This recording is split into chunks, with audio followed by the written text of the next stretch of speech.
Here in the ring, violence reigns supreme. Glory is given to the winner, while frustration and sadness usually befalls the loser. But one thing both the winner and the loser have an equal chance of receiving inside this ring is physical injuries.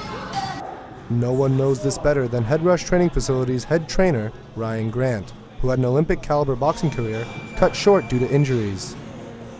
I've broken my left hand 3 times. I believe my right hand 4 times, operated on my arm. And this is us in training. I broke my hand in fights.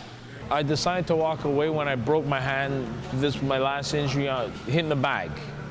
I was hitting the bag and I fractured my wrist all over again. And I just got more or less, not even I'll say discouraged, but I just got demotivated that I'm doing it in regular exercise and hurting myself in the ring, in the gym, much less when I'm fighting. And I'm like, you know what? After 7 breaks, I was just like, there's nothing more I think I could do to prevent this from happening. Physio, or I'd have to have reconstructive hands to really make this happen without hurting myself. Rob Wernstein is an athletic physiotherapist who identifies and treats unique injuries from numerous types of athletes on a daily basis. In his opinion, it is the objective involved in the various fighting sports that prevent them from ever being truly safe.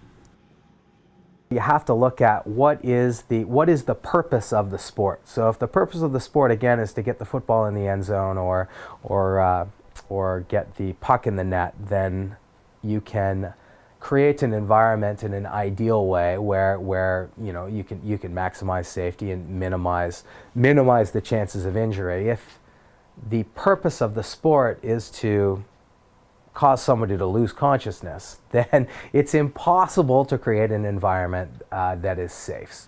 Even with expert opinions and RG's stories remaining a constant reminder of the injury risk involved in a sport as violent as fighting, members of Headrush Training Centre continue to maintain that their sport of choice is not as dangerous as most believe.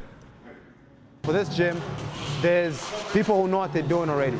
So the safety is there. You know what I'm saying? The fighters themselves, they know if they're training with you, you don't have the same experience. They know to go a certain, 50%, 20%, we say like that. Like we go light on guys who are new. So it's safe, it just depends on who is conducting it. Obviously, freak accidents happen. We know the certain examples that have happened throughout the last few years.